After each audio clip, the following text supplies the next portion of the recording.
Hello, I'm the Nostalgia Critic. I remember it so you don't have to. You know, growing up, I remember seeing a trailer for a Rob Reiner film called North. Even though I never saw it, it looked harmless enough. Sort of a quirky comedy about a boy who divorces his neglecting parents and searches the world for better ones. It just looked like any other average family comedy. But what really drew my attention to it was the Siskel and Ebert review. It's junk. First class junk. It's a movie that makes me cringe even when I'm sitting here thinking about it. It's embarrassing. You feel unclean as you're sitting there. I hated this movie as much as any movie we've ever reviewed in the 19 years we've been doing this show. Damn. That is harsh. I mean, these are the guys that reviewed Batman and Robin, Kazam, the Super Mario Brothers movie, and the Tom and Jerry movie, and this is the movie that made them feel unclean? What the hell could be in it that could be so bad?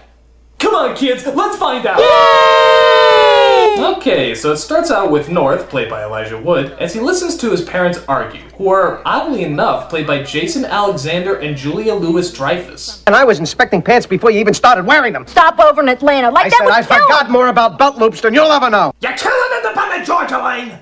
North starts to, for some reason, have a panic attack. Just didn't have to book the Himmelmans non-stop to Boca during Einstein the knew arithmetic. Do you know who I am? Dude, kid, your parents are arguing. All parents do that. It's not like you're possessed by the One Ring of Power. Himmelmans non-stop to Boca. Einstein knew arithmetic. Pavarotti knows singing, and I know her. Didn't have to book the As he loses consciousness more and more, we hear the narrator, played by Bruce Willis, explain why. Yes, North was having a difficult time with his folks, and it was putting a damper on what was, in all other respects, a very successful life. Yeah, nice read there, Bruce. It's like he knew this movie was a stinker, so he tried to get over with as quickly as possible. North was in a jam. He really didn't relate to his parents. Next page. He decided he needed a change, so he roamed the earth until he found the parents he was looking for. Where's my check? There it is. Gotta go! Oh, well, that shut him up. What's the matter? Here, loosen his pants. Wait, what? Here, loosen his pants. Wait, what? Here, loosen his pants. Okay, alright. You can't let a line like that go by and not have somebody make fun of it. So, here are my jokes.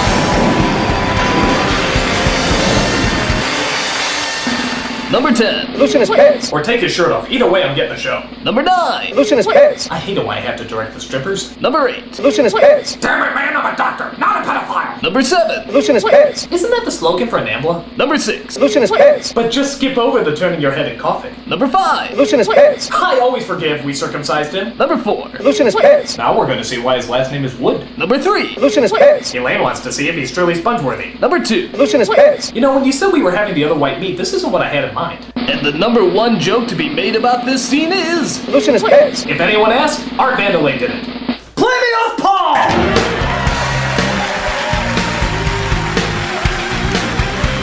So it turns out North is sort of a child prodigy, loved by all except his own parents. So he relaxes in his secret place, which is ironically in the middle of a display room, which everyone can see, so not really secret, when he comes across Bruce Willis as a bunny. I really wish I was making that up. Who are you? An Easter Bunny. And I'm a hobbit, blow me. Oh, it's a holiday. How about yours? Not lately. I had a real bad game today. How bad was it? I walked 9 Panthers and hit my coach's wife with a wild pitch. It's my folks. They don't know what a good thing they got in you, right? Exactly. And they're the only ones. You should hear what all the other parents say about me. North's room is always clean. North always looks both ways. North never spoils his appetite. North flosses. North was crucified for our sins. When are you gonna make that kind of commitment? You realize, of course, that you're not alone. What do you mean? Look, kid, just because I'm in a bunny suit doesn't mean I haven't stumbled across... Yeah, it does. Well, whatever you're about to say, being in a bunny suit pretty much destroys all credibility. If you want my advice, and I know you didn't ask for it, go home, make up, and goodbye. And that was it. Nothing special. I just left him there in that secret spot of his. Just him and his thoughts. And some hallucinogenic brownies that seem to be taking effect. What a scoop! becoming a free agent. It's brilliant, North! Mwah! Thanks, prepubescent Larry King. So he tells his friend Winchell, who works at the school paper, about his plan to possibly divorce his parents. But he decides to give them one last chance by giving them a call to talk to them. So he places a call to the pants factory where his father works, where... Wait, what the hell? Why is there a... Huh? What? What the hell's going on in the background? Who owns this pants factory? Willy Wonka? That's bad. After his dad blows him off, North finally decides to cut the leash and officially divorce his folks, hiring a lawyer played by John Lovitz. Come on, Andy, these folks are gonna fight it. Of course they are. They're not going to take this lying down. Get it? They said lying down and now they're lying down. I just wanted to explain that because, you know, it's so subtle. So they go to court where the judge, played by Alan Arkin, is about as plausible as that idiot who judged the Anna Nicole Smith trial. Even though both sides will be saying things and I will be hearing them, it is still not a hearing. No doubt, you'll all be hearing the same things that I am hearing. That's your privilege. However, once both sides have been heard, then it'll be my job to pass judgment. Obviously, you can all pass judgment too, but it won't count. You know, it was a very bold move on Reiner's part to deprive this movie of charm. They could have had a couple of clever moments, but this director said, nope, that's what they'd be expecting us to do. I made myself clear to the defense. Your Honor, the defense rests. Wow. Wow. That is the worst joke I've ever heard in my entire life. They did it! They did it! They made the worst joke of all time! Give them a round of applause, everybody! It's incredible!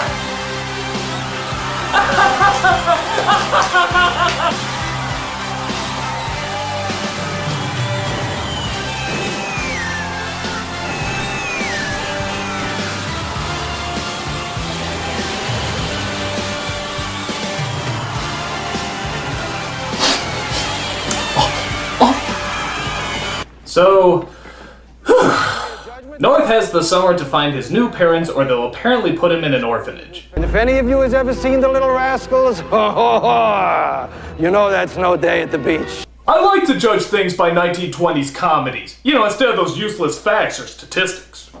So North first heads to Texas, where he tries spending time with his first set of parents played by Dan Aykroyd and Reba McEntire. Well, I reckon we'll wake up early and eat, and then we'll dig for oil and eat. Then we'll rope some doggies, bust a few broncs, and then maybe we'll grab a bite to eat. Wow. I mean, there's stereotypes, and then there's this.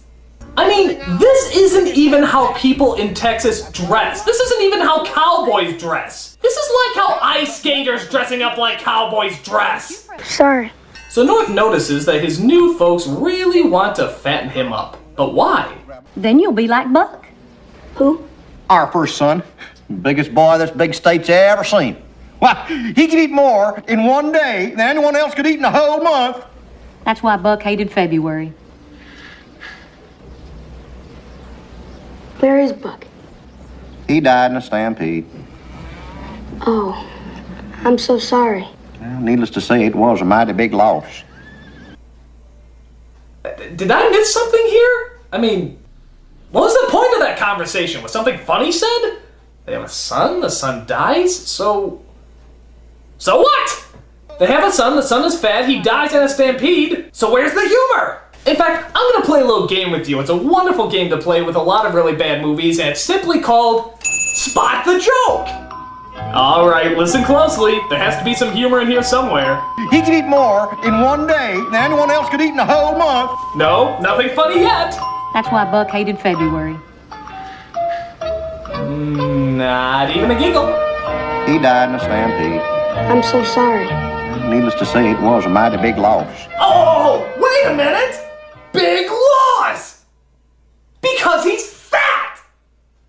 And dead! And fat dead people are apparently hilarious! 35 seconds of build-up for a fat dead person joke. Oh, I hope you enjoyed playing. Tune in next time, which will probably just be in a few seconds. Ready, Paul? Ready, Ma? We had a son who was trampled by a ton of longhorns. Hello! Song? Yeah, apparently there's a song in this movie, even though there's not one anywhere else. Is it a funny song? No. Till you can bigger than the big old Texas sky. Oh, this must have been that missing Beauty and the Beast song. Be Our Hostage. You'll grow tall and play football, be famous. You'll grow more on a chain of stores, Mary Betty Lou. This is awful. I haven't heard music this bad since Woody Woodpecker sang Ride of the Valkyries at the Lyric Opera.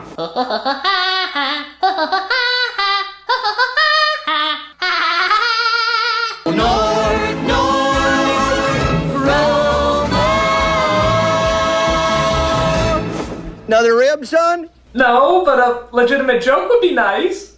So North sits and thinks about what the flying fuck he just saw when we're approached by an old familiar face. That's right, it's Bruce Willis again. He's a cowboy now. You know, down here in these parts, we got a saying. Sometimes when you're panning for gold, you gotta try more than one stream. I'm familiar with another saying. Stop following me or I'll call the police. So his next stop is Hawaii, where he comes across Governor Ho and Mrs. Ho, who also want to adopt him. In Hawaii, aloha means hello and goodbye. Doesn't that get confusing? Only when you're firing someone. Well, aloha. What do you mean I'm fired? So, are there as many ethnic stereotypes in Hawaii as there are in Texas? Do volcano gods eat virgins? Well, here in the islands, we have only 12 letters in our alphabet. Oh, I didn't know that. Well, sure, just think about it.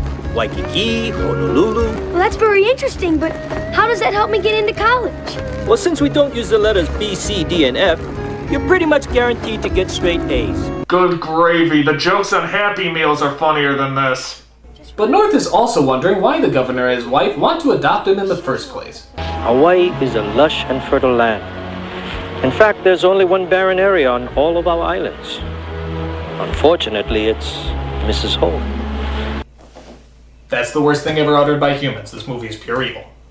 I mean, what is up with these jokes? They are horrible. You know what? I don't even think Rob Reiner was paying attention. I think he just wanted to go on vacation and somehow get paid for it. So he made a cheap-ass movie shouting cut every couple of minutes while he sat around swinging on a hammock. That at least would be a more believable excuse. Please give a big, warm Hawaiian welcome to our new pride and joy, our son, North.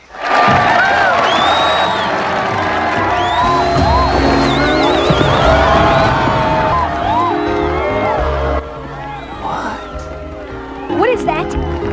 Son, that'll be in every airport, along every highway. My crack? What gives you the right to show my crack in every highway? I agree, that needs an answer.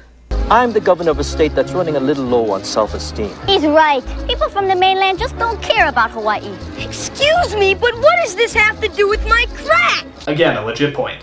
If you lived here in Hawaii, people would be more inclined to settle here. I don't know. I need some time to think, okay? Yes, like what the hell does any of this have to do with this motherfucking crack?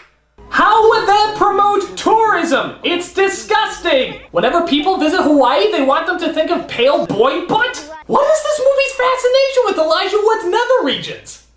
Oh, by the way, Bruce Willis pops up again. Yeah, I guess he's supposed to be like the mysterious mentor that follows him around, but I don't know. I think he's more like the annoying mushroom that says our princess is in another castle. You just want to smack him every time he appears. But I don't think I should settle for parents who have to show my most private crevice on a billboard to make them feel better about themselves. That's nothing. You should see what Governor Palin is doing with her kids.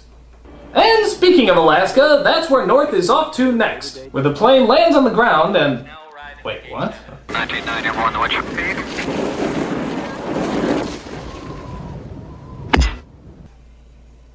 Where's the joke? I don't get it! The plane touches the window? Why is that funny? Answer me! So he gets to the Eskimo village where... Oh, God, this isn't inaccurate at all, is it? It's like if the Polar Express meets the Flintstones.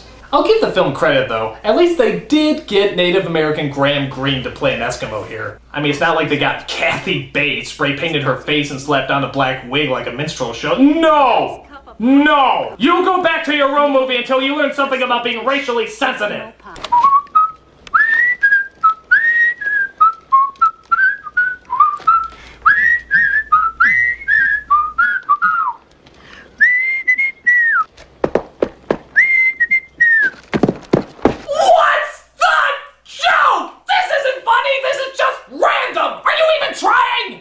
And just when you think this movie couldn't possibly get more insulting, just watch what they do with their grandfather, played by Good Burger survivor Abe Vigoda. What do you mean it's time to flow? Well, when an Eskimo gets too old or weak to contribute to society, You're not. the whole family gets together and everybody walks to the ocean. You're really not. And then the revered old Eskimo is proudly placed on an ice floe and set out to sea so he can die with dignity. Yes! Apparently Eskimos get in line to shove off their old farts while a ticket holder moves the line along while they say goodbye. Good fuckity God! Oh, don't worry about him, North. He's had a great life, and he's happy to set sail before he starts embarrassing himself. Come on, let's go, pal. This is no surprise to you, is it? Next. Let's go. Don't act like you don't know what's going on here. Come on, let's go. First of all, when this was done, it was done in times of famine, not just because they were old. Second, this was incredibly rare and only done as a last resort. Third, this happened eons ago. Nobody does it anymore. I mean, did you do any research? Do you know anything about how the world works? Read a fucking book! Meanwhile, back at home, the real parents of North are put on display in a museum because I guess they're still comatose. And apparently, Rob Reiner thinks this is still funny. I'll now take questions. Yes, how long are you going to milk this joke? Oh, and remember that newspaper kid who printed the story originally? Yeah, the film suddenly decided he's a villain. You see, all the kids in the world are now threatening to leave their folks and hire John Lovitz as their lawyer, which somehow propels him and his new partner, the child newspaper editor, into being the most powerful and richest people in the world. Okay. As we speak, grown-ups across this great land of ours are feeling humiliated. They blame North for all their frustrations. Do you realize how many of those angry parents would like nothing better than to do away with our little friend? My God, it's a young Dick Cheney! But for North to be martyred, doesn't he have to be killed by one of those angry parents? Well, maybe we'll get lucky. It is Dick Cheney! Ah! So North then travels to, oh great, we're making fun of the Amish now. Wonderful, classy. I'm thy new father, and this good woman who art my wife art thy new mother, and these are thy new brothers who art named Ezekiel. I have always dreamt of a life without the ever-present nuisance of electricity. Just let me grab something from the plane. Floor it! Well, at least their cruelty to the Amish was short. So he goes to Africa, where of course everyone is in a grass hut, drops by China, where everyone hails him as some sort of emperor. Why don't you have him just drop by France, where everyone wears berets, smokes, drinks wine, and every TV channel has 24 hours of Jerry Lewis? It's the next scene, isn't it?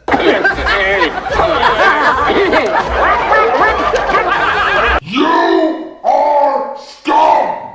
Finally, North seems to come across a nice family with a father played by John Ritter. They have a white picket fence, eat dinner together, and even gave birth to Scarlett Johansson. That was nice of them. Yup, they treat North like he's one of their own. The only downside is this would be his new brother. It was a darling story, Mark.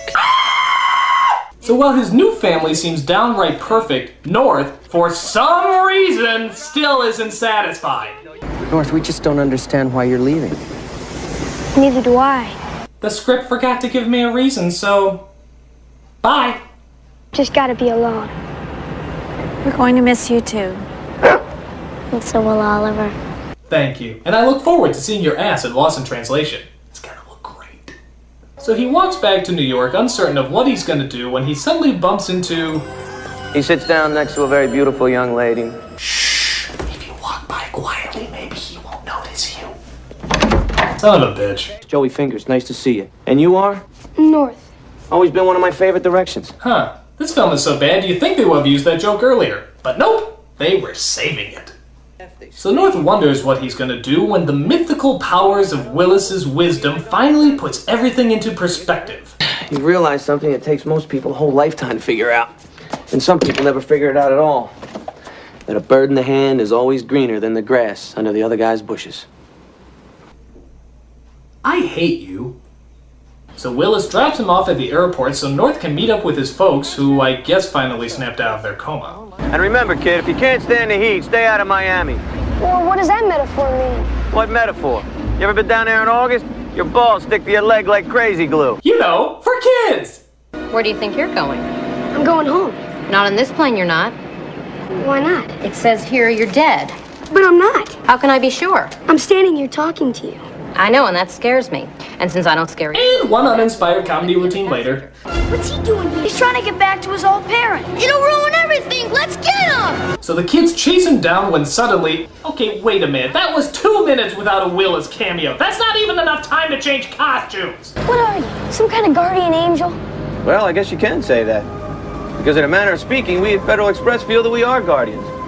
Guardians of your most important packages and priority communiques. Federal Express. Our creepy Bruce Willis stalkers are here to serve you. So Willis finally gets him home. As it turns out, his parents aren't there. They're at his secret spot, which apparently wasn't so secret if they knew about it, waiting for him to show. And who else should be there but the judge, of course, wearing the robe and everything. All right, you wait here. I'll go look for him. Good idea. Bad idea. Let me remind you, the ruling stipulates that North is supposed to be in the arms of both parents. That's 2 parents and 4 arms. You know, no offense, Judge, but I put more stock in the dancing Edos. They at least had a little bit more class than you do. So North rushes to his secret spot as the spawn of Cheney apparently has a henchman there waiting to kill him. Just how powerful is this kid? Does he also have an army of demons at his beck and call? I'm the halfling! I'm the halfling! So North rushes towards his parents, the henchman gets out his gun, pulls the trigger, and... it was all a dream.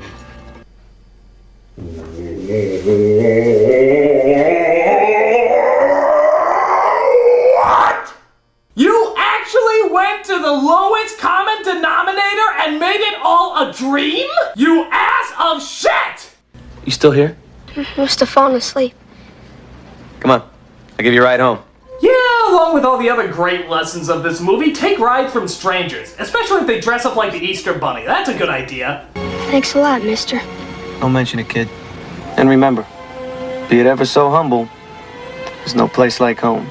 Yup. An hour and a half of unfunny jokes, ethnic stereotypes, and hate-filled stupidity just for something you'd see on a welcome mat. I hope you enjoyed this journey of racist insensitivity. Allow us to replace the credits with the words, "We're sorry," 100 times. This movie is amazing. It actually goes beyond belief. In today's PC world, for a film like this to get made, let alone for kids, it's scary as shit. How could anyone greenlight this? How could anyone sign on for it? How could they get all these big-name stars for such an ugly piece of cinematic prostitution? Maybe Rob Reiner thought he had too many good films and needed a bad film to even it out. Personally, I now see why Siskel and Ebert hated this film so much. And I really agree with Roger Ebert when he ended his review by saying, I hated this movie. Hated this movie. Hated it. Hated every simpering, stupid, vacant, audience-insulting moment of it. You're too fucking nice! I'm the nostalgia critic. I remember it so you don't have to.